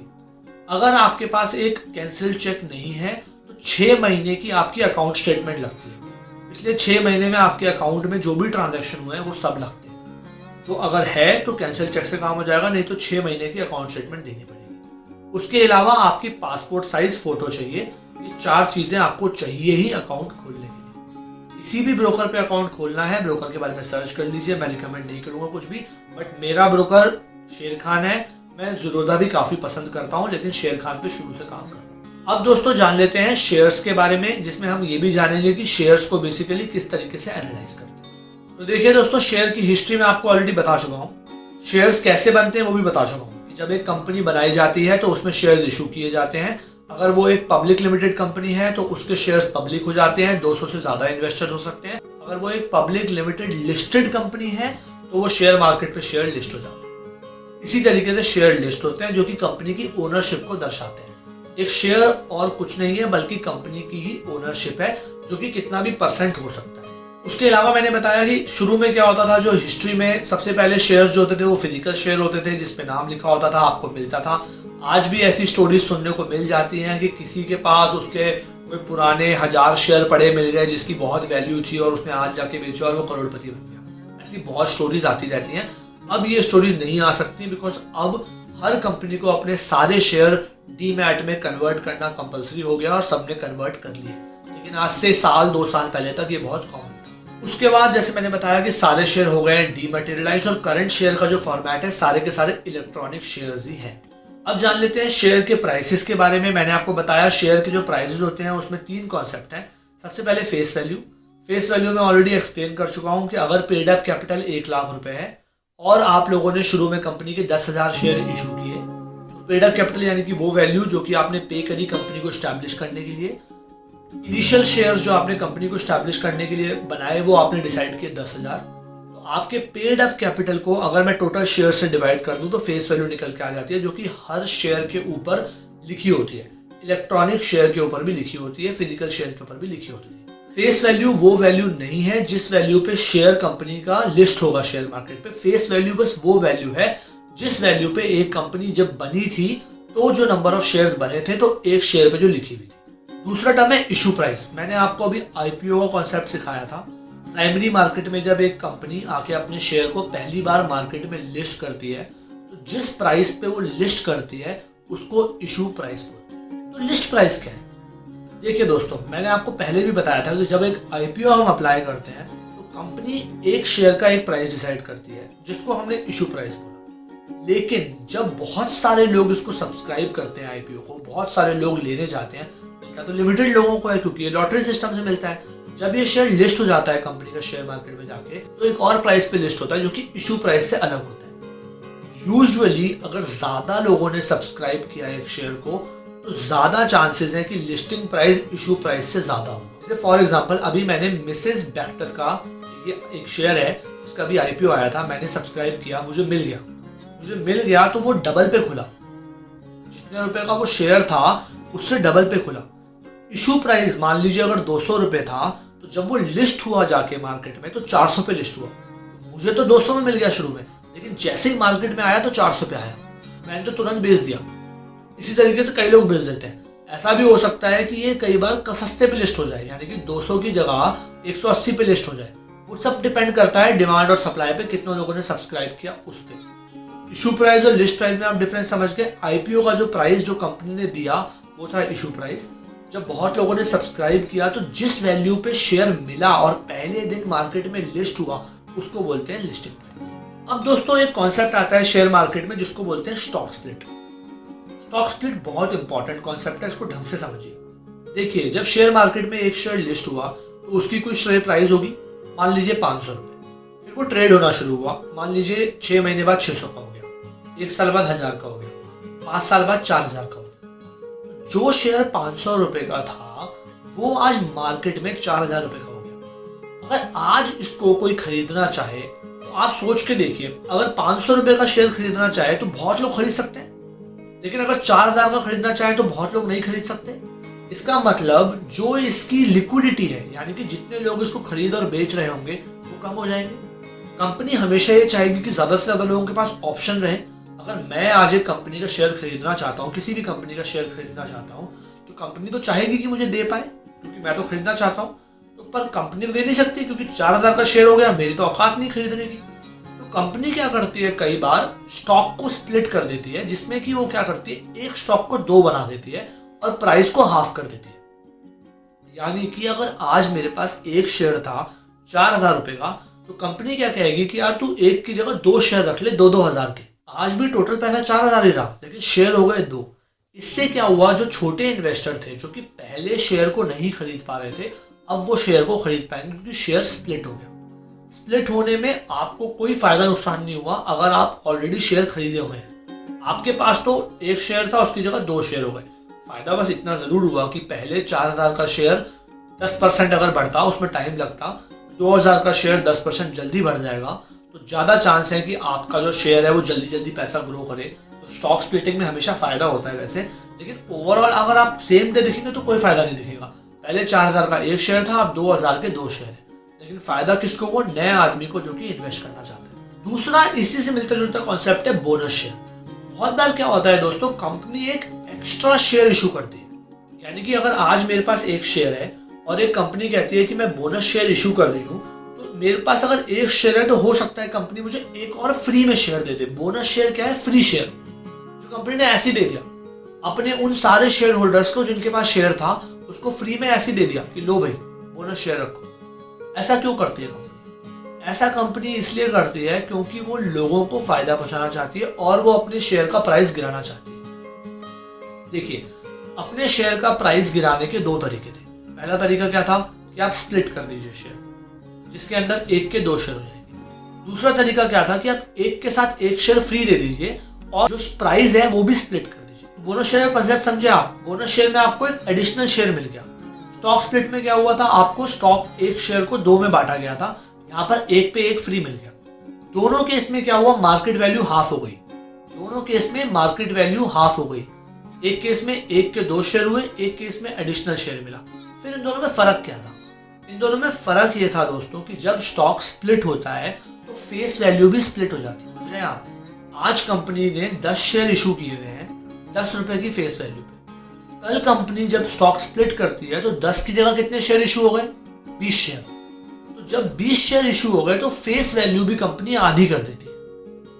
लेकिन जब बोनस शेयर मिलता है तो कंपनी जो है वो क्या करती है? वो एडिशनल शेयर्स इशू करती है, लेकिन वो फेस वैल्यू कम नहीं करती। यानी कि अगर आज इस कंपनी के टोटल 10 शेयर थे, जिन 10 शेयर्स में से 5 शेयर मार्केट में डले हुए थे, 5 शेयर जो इसके प्रमोटर्स थे उन्होंने अपने पास रखे हुए थे, उन्होंने शेयर मार्केट में डाले ही नहीं हुए थे। तो वो क्या करेंगे? अगर उन्हें बोनस शेयर देना है तो इन 5 शेयर्स में से जो कि उन्होंने अपने पास रखे हुए थे उसको शेयर मार्केट में डाल देंगे। कोई नए शेयर्स नहीं पैदा किए उन्होंने, इन्हीं शेयर्स को शेयर मार्केट में डाल दिया। इसीलिए फेस वैल्यू चेंज करने की जरूरत नहीं पड़ी। इसीलिए सिर्फ मार्केट वैल्यू आधी हुई, ज्यादा से ज्यादा लोग उसे खरीद पाएंगे और हर आदमी को जिसके पास शेयर था उसको फ्री में शेयर मिल गया। लेकिन स्टॉक स्प्लिट में क्या हुआ? अगर टोटल शेयर थे 10, जिसमें से कि 5 शेयर मार्केट में थे, 5 शेयर इनके पास प्रमोटर्स के पास थे, तो अगर उन्हें स्टॉक स्प्लिट करना है तो उन्हें अपने 5 शेयर भी तोड़ने पड़ेंगे।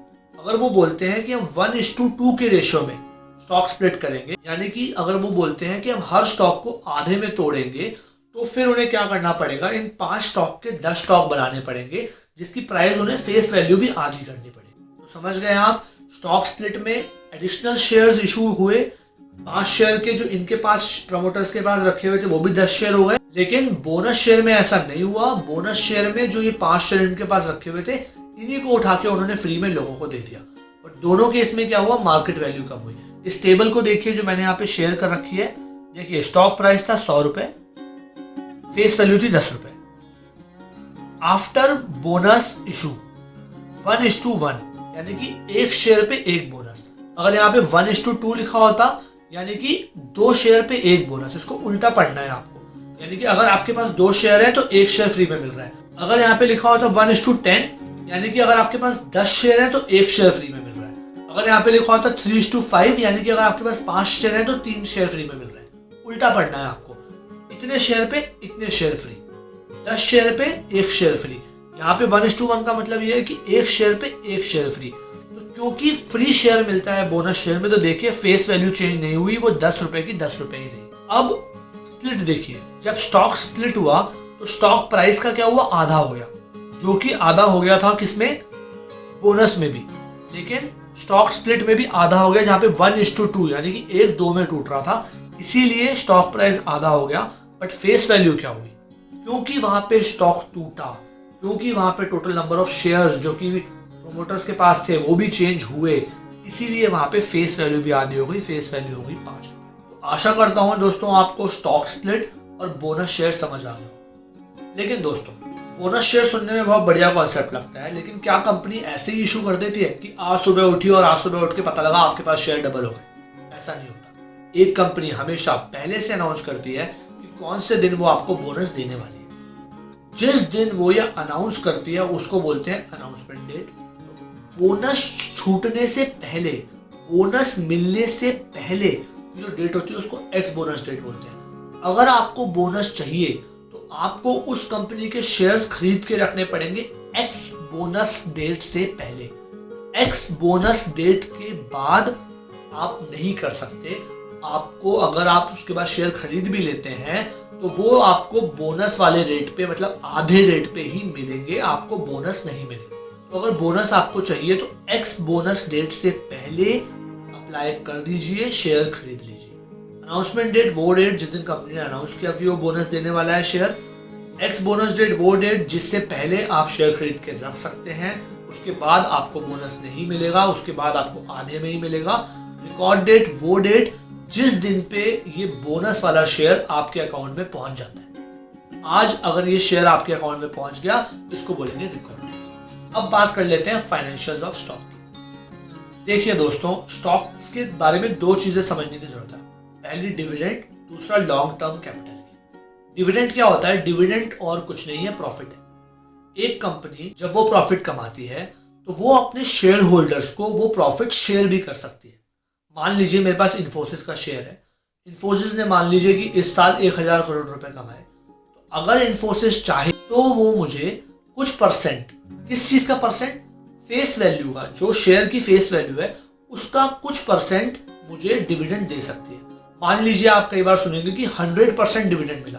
किस चीज का 100%? जो शेयर की फेस वैल्यू थी उसका 100% मुझे डिविडेंड मिला। तो कंपनी अगर अपने प्रॉफिट्स में से कुछ प्रॉफिट्स लोगों के साथ शेयर करना चाहती है तो वो फेस वैल्यू का एक परसेंटेज लोगों के साथ शेयर करती है, जिसको बोलते हैं डिविडेंड, जो कि लोगों को मिल जाता है अलग से मुनाफा शेयर रखने की वजह से।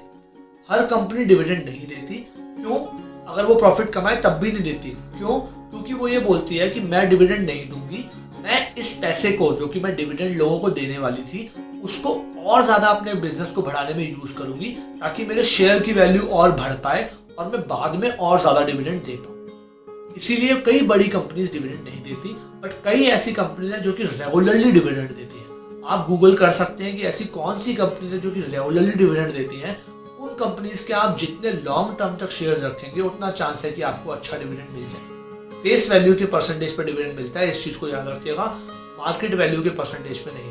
अगर फेस वैल्यू 10 रुपए है, मार्केट वैल्यू यानी कि जिस वैल्यू पे शेयर आज मार्केट में ट्रेड कर रहा है वो 100 रुपए है, और एक कंपनी बोलती है कि मैं 100% डिविडेंड दूंगी, तो वो 10 रुपए का 100% यानी कि 10 रुपए डिविडेंड देगी, 100 रुपए का 100% नहीं। इस चीज को याद रखिएगा। लॉन्ग टर्म कैपिटल गेन क्या होता है? देखिए, जब भी आप एक शेयर को खरीदते हैं और मिनिमम 1 साल तक रखते हैं, मिनिमम 1 साल तक, तो एक अलग टैक्स लगता है आपके शेयर पे जब आप शेयर को बेचते हैं। कभी भी आप मान लीजिए आज आपने शेयर को खरीदा 100 रुपए में, 1 साल बाद बेचा 110 रुपए, कितने रुपए कमाए? 10 रुपए। तो क्योंकि आपने 1 साल तक शेयर को रखा था, इसलिए आपके ऊपर जब आप शेयर को बेचते हैं तो एक टैक्स लगता है जिसको बोलते हैं लॉन्ग टर्म कैपिटल गेन। इसको गेन क्यों बोलते हैं? इसको गेन इसलिए बोलते हैं क्योंकि ये लॉन्ग टर्म तक आपने जो शेयर रखा उसके गेन के ऊपर आप पे टैक्स लगा है। ये आज की डेट में 10% है। यानी कि अगर आप एक शेयर को 1 साल तक रखते हैं, उसके बाद प्रॉफिट में बेचते हैं, इसमें प्रॉफिट में, लॉस में नहीं, प्रॉफिट में बेचते हैं, तो प्रॉफिट के ऊपर जो टैक्स लगेगा उसको बोलेंगे long term capital gain tax. Long term capital gain tax जो होता है वो 10% है करंटली। अगर आप 1 साल से पहले बेच देते हैं तो ये 15% है। आपको 15% प्रॉफिट पे टैक्स देना पड़ता है जो गवर्नमेंट ले जाती है। लेकिन अगर आप 1 साल के बाद बेचते हैं तो ये 10%। क्या डिविडेंड्स पे भी टैक्स लगता है जो कंपनी आपको देती है? जी हाँ, डिविडेंड पे भी टैक्स लगता है। कितना? वो डिपेंड करता है कि आप टैक्स के कौन से ब्रैकेट में फॉल करते हैं। अगर आप टैक्स पेइंग ब्रैकेट में फॉल करते हैं और डिविडेंड से जो आपकी इनकम हुई वो आपको टैक्स पेइंग ब्रैकेट में लेके आती है, तो आपको जितना % का ब्रैकेट है उतना टैक्स देना पड़ेगा। अगर आप टैक्स पेइंग ब्रैकेट में फॉल नहीं करते तो डिविडेंड पे टैक्स नहीं लगेगा। लेकिन लॉन्ग टर्म कैपिटल गेन हमेशा लगेगा, वो 10% होगा। अगर 1 साल से पहले बेचते हैं तो 15% लगेगा। अब दोस्तों, शेयर्स के बारे में एक और कॉन्सेप्ट को लास्ट समझ लेते हैं, वो है शेयर सर्टिफिकेट। देखिए, शेयर सर्टिफिकेट क्या होता है? जब भी आप एक शेयर को शेयर मार्केट में जाके खरीदते हैं तो आपका ब्रोकर जिसने आपको वो शेयर खरीदने में हेल्प की, वो आपको एक प्रूफ देता है कि हाँ, आज आपने 10 शेयर खरीदे और इतने प्राइस पे खरीदे और इतने प्राइस पे आपको मिले और इतना उसमें टैक्स लगा, और ये सारी डिटेल लिख के देता है। जो ये सारी डिटेल्स लिख के वो आपको देता है, इसको बोलते हैं सर्टिफिकेट, कि आपने शेयर खरीदा या फिर आपने शेयर बेचा, दोनों के लिए आता है। शेयर सर्टिफिकेट जो होता है उस पर कई चीज़ें लिस्टेड होती है। मैं आपको अभी दिखा देता हूँ शेयर सर्टिफिकेट दिखता कैसा है। देखिए ऐसा दिखता है कुछ शेयर सर्टिफिकेट। क्या क्या है यहाँ पर, अगर आप मोटा मोटा पढ़ें, वैसे तो आप कोई भी गूगल करके पढ़ सकते हैं, मोटा मोटा क्या है, ब्रोकर की डिटेल्स है। यहाँ पे ICICI सिक्योरिटीज, जैसे मेरा शेर खान है वैसे यहाँ पे ब्रोकर है ICICI सिक्योरिटीज। तो ICICI सिक्योरिटीज ब्रोकर है, उसकी सारी डिटेल लिखी हुई है। कॉन्ट्रैक्ट यानी कि जो आपने ये शेयर खरीदा और बेचा, इसकी नंबर, इसका डेट, इसको आइडेंटिफाई करने के लिए इसका नंबर होता है, वो सारी चीज़ें लिखी हुई हैं। क्लाइंट यानी कि आपने शेयर खरीदा, आपका नाम, आपका अकाउंट नंबर, आपकी सारी की सारी डिटेल्स लिखी हुई है, उसको बोलते हैं क्लाइंट डिटेल्स। उसके अलावा ट्रांजैक्शन के बारे में सारी डिटेल्स कि आपने कितने का खरीदा, कितने का बिका, उस पर टैक्स कितना लगा, उस पर GST कितना लगा, उस पर सारी डिटेल्स जो भी है बेसिकली वो सारी की सारी, उसका ऑर्डर नंबर क्या था, प्राइस क्या था, क्वांटिटी क्या था, ये सब कुछ ट्रांजैक्शन डिटेल्स में मेंशन होता है। रूल है कि 24 घंटे के अंदर अंदर आपके ब्रोकर को आपके हर खरीद या हर बेच पे आपको ये ट्रांजैक्शन डिटेल्स भेजनी पड़ेंगी, ये शेयर सर्टिफिकेट भेजना पड़ेगा। अगर आपका ईमेल लिस्टेड है तो ईमेल पे आएगा, अगर नंबर लिस्टेड है, फ़ोन नंबर लिस्टेड है, तो आपको मैसेज भी आएगा। तो ये शेयर सर्टिफिकेट वो सर्टिफिकेट है जो आपके पास प्रूफ रहेगा इस ट्रांजैक्शन का। अब हम चलते हैं नेक्स्ट इंपॉर्टेंट पार्ट की तरफ, जो कि है शेयर एनालिसिस, मार्केट एनालिसिस। कैसे जाने कि कौन सा शेयर खरीदना चाहिए, कैसे जाने कि कौन सा शेयर बेचना चाहिए, कैसे जाने कि कौन सा शेयर कभी नहीं खरीदना चाहिए, वो हम सब जानते हैं एनालिसिस के बेसिस पे। तो देखिए दोस्तों, शेयर मार्केट को एनालाइज करने के लिए जिस वेबसाइट को आप यूज कर सकते हैं वो वेबसाइट है moneycontrol.com। moneycontrol.com पे जाइए, किसी भी शेयर का नाम लिखिए, जैसे ही उस शेयर का नाम लिखते हैं उस शेयर के बारे में बहुत सारी चीजें लिखी आ जाती है। ये भी लिखा जाता है कि इस शेयर को खरीदना चाहिए, बेचना चाहिए, मार्केट सेंटिमेंट क्या है, ऐसी बहुत सारी डिटेल। इसी तरीके की बहुत सारी टेक्निकल डिटेल्स और बहुत सारी एनालिसिस डिटेल्स भी लिखी आ जाती हैं जिसको आप पढ़ सकते हैं। लेकिन वो समझने के लिए आपको पता होना चाहिए कि वो क्या क्या होता है। अगर आप मनी कंट्रोल से नहीं करना चाहते अपनी एनालिसिस, तो डायरेक्टली कंपनी, जिस भी कंपनी का शेयर खरीदना चाहते हैं, उनकी बैलेंस शीट होती है हर कंपनी की, जो गूगल आप कर सकते हैं, उनकी बैलेंस शीट डाउनलोड कर सकते हैं। वहाँ पर अगर आप उनका इंडेक्स देखेंगे, TOC देखेंगे, तो आपको एक कॉलम मिलेगा जहाँ पर उनके फाइनेंशियल्स लिखे होंगे। उन फाइनेंशियल्स पे जा सकते हैं और वहाँ जाके भी कंपनी को एनालाइज कर सकते हैं। फिलहाल कैसे एक कंपनी को एनालाइज करना है, कैसे एक शेयर को एनालाइज करना है, वो मैं आपको बता देता हूँ। तो एनालाइज करने के लिए सबसे पहले एक बहुत ही इंपॉर्टेंट चीज़ है जो आपको जानने की ज़रूरत है, वो है PE रेशियो। PE रेशियो हर शेयर का भी होता है और ओवरऑल शेयर मार्केट का भी होता है, जिसको बोलते हैं प्राइस अर्निंग रेशियो। सिंपल शब्दों में बोलूं तो प्राइस अर्निंग वो रेशियो है जितना पैसा लगा के आपको जितना पैसा मिल सकता है। मान लीजिए फॉर एग्जांपल, अगर प्राइस अर्निंग रेशियो 10 रुपए है, इसका मतलब अगर आप 10 रुपए मार्केट में लगाते हैं तो आप 1 रुपए कमा सकते हैं। अगर प्राइस अर्निंग रेशियो 16 रुपए है, तो अगर आप मार्केट में 16 रुपए लगाते हैं तो आप 1 रुपए कमा सकते हैं। तो जितना कम प्राइस अर्निंग रेशियो होगा, उतना कम पैसा लगा के आप ज्यादा पैसा कमा सकते हैं। तो मैं ये नहीं बोलूंगा दोस्तों कि PE रेशियो कम होना अच्छी चीज है या ज्यादा होना बेकार चीज है, लेकिन PE रेशियो से हम ये जरूर समझ सकते हैं कि एक जो शेयर है वो मार्केट में सही रेट पे लिस्टेड है, कम रेट पे लिस्टेड है, ज्यादा रेट पे लिस्टेड है। जैसे फॉर एग्जांपल मान लीजिए एक आईफोन है जो मार्केट में लॉन्च होता है, वो 1 लाख का भी मिल सकता है, 2 लाख का भी मिल सकता है, 50,000 का भी मिल सकता है। लेकिन क्योंकि हम आईफोन के बारे में जानते हैं तो हमें पता होता है कि वो 50,000 का अगर मिल रहा है इसका मतलब सस्ता मिल रहा है, 1 लाख का अगर मिल रहा है तो मतलब ठीक मिल रहा है, 2 लाख का अगर मिल रहा है तो मतलब महंगा मिल रहा है। ऐसे ही जब आप मार्केट में कुछ भी खरीदने जाते हैं तो आपको पता होता है कि अगर इतने का मिल रहा है तो सस्ता है, इतने का मिल रहा है तो ठीक है, इतने का मिल रहा है तो महंगा है। तो शेयर में कैसे जाने कि इतने का मिल रहा है तो ठीक है, इतने का मिल रहा है तो महंगा है, इतने का मिल रहा है तो सस्ता है, वो जानने के लिए PE रेशियो का यूज होता है। PE रेशियो जितना कम होगा उतना सस्ता शेयर मिल रहा है, उतना चांसेस है कि वो शेयर आगे बढ़ जाएगा। PE रेशियो जितना ज्यादा होगा उतना महंगा शेयर मिल रहा है, उतना चांसेस है कि वो शेयर आगे टूट जाएगा। ऐसा भी हो सकता है कि थोड़े टाइम तक PE रेशियो बढ़ता ही रहे, आज 25 है तो कल 26 भी जा सकता है, मतलब शेयर बढ़ भी सकता है। ऐसा नहीं है ज्यादा PE रेशियो पे लोग खरीदते नहीं, जरूर खरीदते हैं, लेकिन मार्केट सेंटिमेंट यही है कि PE रेशियो अगर ज्यादा है इसका मतलब चीज महंगी है, PE रेशियो अगर कम है इसका मतलब चीज सस्ती है, PE रेशियो अगर ठीक है तो मतलब सब कुछ सही है। यूजुअली ये माना गया है कि पीई रेशियो का जो एवरेज नंबर है वो 18 के आसपास होता है। यूजुअली, जरूरी नहीं है। ये मार्केट का पीई नंबर है निफ्टी का, लेकिन जरूरी नहीं है कि ये एवरेज हो। आपको हमेशा इंडस्ट्री से कंपेयर करना पड़ेगा। अगर आप एक बैंक का शेयर खरीद रहे हैं तो पीई रेशियोज देखिए बाकी बैंक्स के और बैंकिंग सेक्टर के। माना गया है कि पीई रेशियो जो 18 के आसपास है वो एवरेज है, यानी कि 18 के आसपास अगर एक शेयर है, पीई रेशियो है, तो मतलब कि ठीक है, सही है।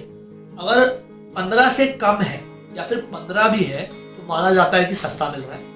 अगर 21 से ज्यादा है माना जाता है कि महंगा मिल रहा है। तो ये एक बेसिक समझने का तरीका है जो आप समझ सकते हैं और एक अंडरस्टैंडिंग बना के चल सकते हैं कि 18 मतलब ठीक, 15 से कम मतलब सस्ता, 21 से ऊपर या 21 यानी कि महंगा। लेकिन दोस्तों पीई रेशियो कैलकुलेट कैसे होता है? अगर आपको आज एक शेयर का कैलकुलेट करना है, कैसे करेंगे? वैसे तो मनी कंट्रोल पे सबका मिल जाता है, बट कैलकुलेट करने का एक फॉर्मूला है। वो फॉर्मूला ये है कि PE ratio equal to market price divide by earning per share.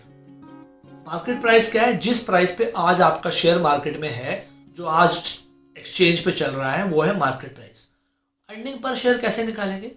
Earning per share निकालने के लिए आपको दो चीजें चाहिए, जो कि आपको कंपनी की एनुअल स्टेटमेंट में भी मिल जाएगा और मनी कंट्रोल पे भी मिल जाएगा, गूगल करके भी मिल जाएगा। आपको चाहिए कंपनी का नेट आफ्टर टैक्स प्रॉफिट।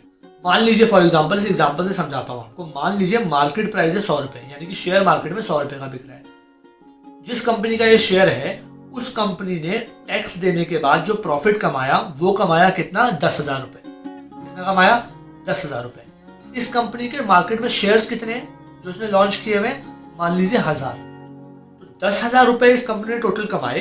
इस कंपनी के शेयर्स हैं 1000, तो 1000 शेयर्स पे 10,000 रुपए कमाए हुए हैं, यानी कि एक शेयर पे कितना कमाया हुआ है?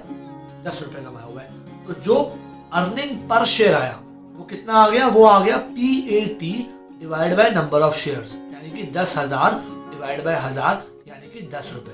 तो इस कंपनी का अर्निंग पर शेयर कितना हो गया? 10 रुपए। Market price divide by earning per share से मिल जाएगा पीई रेशियो, यानी कि 100 डिवाइड बाय 10 यानी कि 10 आ जाएगा पीई रेशियो। जैसे कि मैंने बताया कि 18 से कम अगर है पीई रेशियो तो ठीक है, तो यहाँ पे 10 है, इसका मतलब सस्ता मिल रहा है शेयर। 18 से ज्यादा मतलब महंगा मिल रहा है, बट वहां पे भी आप खरीद सकते हैं। बट यूजुअली आप देखेंगे अगर पीई रेशियो किसी भी शेयर का 18 से ऊपर है तो मार्केट सेंटीमेंट ऐसा होगा कि उस शेयर को सेल करो। अच्छा, अभी जैसे मैंने आपको पीई रेशियो बताया, बेसिकली पीई रेशियो दो टाइप का हो सकता है, या तो ट्रेलिंग या फिर फॉरवर्ड। ट्रेलिंग मतलब ये कि जो अर्निंग पर शेयर है, अगर वो पिछले साल की है, आपको रोज की तो अर्निंग पर शेयर पता नहीं चल सकती, पिछले साल की पता चल सकती है। अगर आपने पिछले साल की अर्निंग पर शेयर निकाली, क्योंकि आपको जो प्रॉफिट आफ्टर टैक्स था उस कंपनी का वो पिछले साल का पता था, तो इसको बोलेंगे ट्रेलिंग। अगर आपने एस्टिमेट करी कि ये कितना प्रॉफिट कमा लेगी कंपनी, उसके बेसिस पे अर्निंग पर शेयर निकाली और फिर पीई रेशियो निकाला, तो उसको बोलेंगे फॉरवर्ड। फॉरवर्ड एस्टिमेटेड प्राइस पे निकलती है, एस्टिमेटेड पीएटी पे निकलती है, एस्टिमेटेड प्रॉफिट आफ्टर टैक्स पे निकलती है। ट्रेलिंग जो है वो पिछले साल के प्रॉफिट आफ्टर टैक्स पे निकलती है। ट्रेलिंग रेशियो होता है वो ज्यादा रिलायबल होता है, बिकॉज वो एक सच्चाई पे बेस्ड है, पास्ट पे बेस्ड है। जो फॉरवर्ड रेशियो है, फॉरवर्ड पीई रेशियो है, वो इतना रिलायबल नहीं है, क्योंकि वो प्रिडिक्शन पे बेस्ड है कि कंपनी कितना कमाने वाली है अगले साल। इसके अलावा दोस्तों कुछ रेशियोज आपको मिल जाएंगे मनी कंट्रोल पे, आप देख सकते हैं, जिसको R1, R2, R3, S1, S2, S3 बोलते हैं, जिसको रेजिस्टेंस या फिर सपोर्ट रेशियो बोलते हैं। मोस्टली क्या होता है दोस्तों, ये एक तरीके की इंडिकेशंस होते हैं कि मार्केट किस पॉइंट पे जाके वापस आ जाएगी या शेयर किस पॉइंट पे जाके वापस आ जाएगा। मान लीजिए आज एक शेयर 60 रुपए का है, तो हो सकता है उसका जो R1 हो वो 62 हो, R2 64 हो, R3 66 हो सकता है, होगा हमेशा 60 से ज्यादा, लेकिन कुछ भी हो सकता है। मान लीजिए एग्जांपल के लिए, समझने के लिए, R1 62, R2 64, R3 66। इसका मतलब क्या कि मार्केट आपको ये सेंटिमेंट दे रही है कि जब 62 मार्केट जाएगी, कि जब ये शेयर 62 का जाएगा तो जनरली उसके बाद वापस आएगा और ऊपर नहीं बढ़ेगा। या फिर हो सकता है कि ये R2 तक चले जाए, मतलब 64 तक चले जाए, फिर ऊपर नहीं बढ़ेगा। या फिर हो सकता है कि ये पिवट कर जाए, यानी कि वापस आ जाए, इसको पिवटिंग रेशियो बोलते हैं, पिवट कर जाए जब ये 66 चले जाए। तो ये इंडिकेशन है, जरूरी नहीं है, हो सकता है 66 से भी ज्यादा बढ़ जाए, लेकिन इंडिकेशन के तौर पे अगर आप समझना चाहते हैं मार्केट का सेंटिमेंट, तो R1, R2, R3 देख लीजिए। यूजुअली R1 से पहले मार्केट पिवट हो जाएगी या फिर वो शेयर पिवट हो जाएगा। S1, S2, S3 क्या है? ये सपोर्ट रेशियो, ये बिल्कुल अपोजिट है। जो 60 रुपए से बढ़ के आ रहा था R1 R2 R3, 60 रुपए से मार्केट कम कितनी जा सकती है, वो आएगा S1 S2 S3। ये 58 56 54 हो सकता है, लेकिन होगा 60 से कम। तो S1 58 हो सकता है, यानी कि 58 के बाद वापस शेयर बढ़ जाएगा। S2 56 हो सकता है, यानी कि 56 के बाद वापस बढ़ जाएगा। S3 54 हो सकता है, यानी कि 54 के बाद बढ़ जाएगा। ये टर्म्स आपको मनी कंट्रोल पे दिख जाएंगे। इनको पढ़ के डरिएगा मत, इसको पढ़ के बस एक सेंटीमेंट समझिएगा। ये रियलिटीज नहीं है, ये सिर्फ एक असम्पशन है, बहुत लोगों का सेंटीमेंट है जो कि साइट पे डाला जाता है। इन सब चीज़ों के अलावा अगर आपको एक शेयर को स्टडी करना है तो आप 4 चीज़ें और स्टडी कर सकते हैं। अगर आप एक बैंक में इन्वेस्ट कर रहे हैं तो आपको उनकी एनुअल स्टेटमेंट में एक टर्म दिखेगा नेट एनपीए। एनपीए यानी कि नॉन परफॉर्मिंग एसेट्स, यानी कि ये वो लोन है जो कि बैंक ने दिए लेकिन लोगों ने उन्हें वापस नहीं किए। आपने अभी पीएनबी का स्कैम सुना होगा, इससे पहले भी बहुत सारे बैंक के स्कैम होते रहते हैं। इसमें क्या होता है, इनके एनपीएस ही भर जाते हैं। तो आप हमेशा एनपीएस देखिए, पिछले साल का एनपीए मिल जाएगा, इस साल का एनपीए मिल जाएगा। अगर एक बैंक के एनपीएस बढ़ रहे हैं, इसका मतलब वो बैंक खराब कर रहा है। इसका मतलब हो सकता है उस बैंक में कोई स्कैम होने वाला हो और आपका पैसा डूब जाए। तो आप वहां पे बच के रह सकते हैं, उस शेयर को चाहें तो अवॉइड कर सकते हैं। हमेशा एनपीएस को स्टडी कीजिए। उसके अलावा अगर आप कोई भी और शेयर खरीद रहे हैं किसी भी कंपनी का, तो और कुछ चीज़ें जिन्हें आप स्टडी कर सकते हैं। बैंक में भी इन चीज़ों को स्टडी करना चाहिए, लेकिन बैंक में एडिशनली एनपीए को भी स्टडी करना चाहिए। आप स्टडी करिए नेट प्रॉफिट, एक कंपनी का सालों साल प्रॉफिट कितना बढ़ा कितना कम, खासकर पिछले साल के कंपैरिजन में। अगर प्रॉफिट यूजुअली बढ़ रहा है तो प्रोबेबिलिटी है कि वो कंपनी आगे अच्छा करेगी, तो आप शेयर खरीद सकते हैं। उसके अलावा share holding pattern. Share holding pattern क्या होता है? शेयर होल्डिंग पैटर्न ये होता है कि किसके पास कितना शेयर है। आपको याद होगा, मैंने आपको ये बताया था कि 4 टाइप के इन्वेस्टर हैं, जो कि बेसिकली हम जैसे इन्वेस्टर थे, रिटेल इन्वेस्टर, आरआरआई। फिर मैंने बताया था हाई नेट इंडिविजुअल्स। फिर ऐसे ही मैंने बताया था कि कोई कंपनी हो सकती है जो कि इन्वेस्ट कर रही हो। फिर मैंने बताया था कोई बाहर का बंदा हो सकता है जो इन्वेस्ट कर रहा हो एक शेयर में। आपको सबसे पहले ये जान लेना है कि एक शेयर में होल्डिंग कैसी है। जैसे फॉर एग्जांपल आप पीएनबी खोलिए और उसकी होल्डिंग सर्च करिए, तो आपको उसकी महीने दर महीने हर महीने की होल्डिंग दिख जाएगी। तो अगर एक कंपनी की होल्डिंग, शेयर की होल्डिंग उसके प्रमोटर्स के पास ज्यादा है और उसके प्रमोटर्स के पास हर महीने बढ़ रही है, इसका मतलब उसका प्रमोटर ये समझता है कि ये कंपनी बहुत बढ़िया है और शेयर खूब खरीद रहा है, जो मार्केट में शेयर डाले हुए हैं वो भी खूब खरीद रहा है, तो वो कंपनी बढ़िया कर रही है। लेकिन अगर आप ये देखें कि महीने दर महीने प्रमोटर शेयर्स को बेच रहा है और बड़े इन्वेस्टर शेयर्स को बेच के निकल रहे हैं, लोगों के पास, पब्लिक को शेयर बेच के निकल रहे हैं, इसका मतलब वो ये सोच रहे हैं कि ये कंपनी इतना अच्छी नहीं कर रही है और दिक्कत होने के चांस ज्यादा है। अगर आप स्टडी कर रहे हैं शेयर होल्डिंग पैटर्न को, तो ये जरूर स्टडी करिए कि प्रमोटर्स के पास जो शेयर थे, उन शेयर्स की जो नंबर थे वो हमेशा बढ़ रहे हैं, परसेंटेज बढ़ रहा है या गिर रहा है। अगर महीने दर महीने बढ़ रहा है तो बहुत बढ़िया है, अगर गिर रहा है तो चेक कीजिए कि किसके पास जा रहा है, कौन खरीद रहा है। अगर कोई बड़ा इंस्टीट्यूशन खरीद रहा है, कोई बड़ी हाई नेट इंडिविजुअल खरीद रहे हैं, जैसे एलआईसी खरीद रही है, तो सही है, क्योंकि वो बड़ी कंपनीज हैं, वो खरीद लेंगी तो भी आपका पैसा सेफ है। लेकिन अगर मेरे और आपके जैसे इन्वेस्टर्स ही खरीद रहे हैं और कोई बड़ा प्रमोटर बेच के निकल रहा है या फिर एलआईसी जैसी बड़ी फर्म बेच के निकल रही है, इसका मतलब कुछ गड़बड़ हो रही है। इसीलिए महीने दर महीने के शेयर होल्डिंग पैटर्न को जरूर स्टडी करिए शेयर खरीदने से पहले। उसके अलावा एक और चीज जो कम लोग स्टडी करते हैं और आप स्टडी कर सकते हैं, वो है प्लेजिंग, जिसको बोलते हैं प्लेज शेयर्स।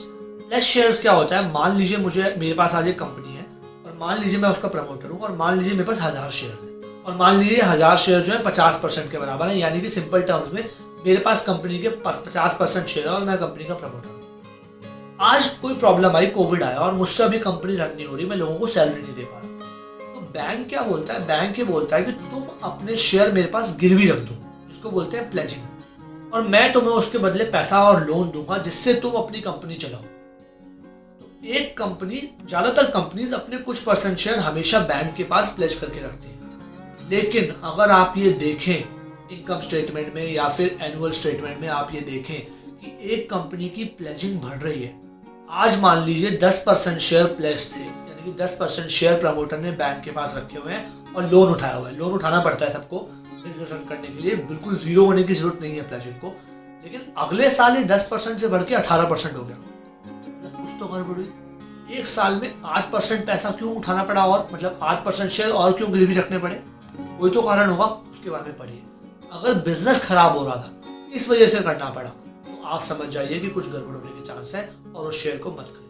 तो दोस्तों आशा करता हूँ आपको शेयर एनालिसिस समझ आ गया होगा। एक बार रिपीट कर देता हूँ, शेयर एनालिसिस के लिए moneycontrol.com यूज कर सकते हैं, पीई रेशियो देख सकते हैं। पीई रेशियो आपको ये बताता है कि एक शेयर सस्ता है, सही प्राइस पे मिल रहा है या महंगा मिल रहा है।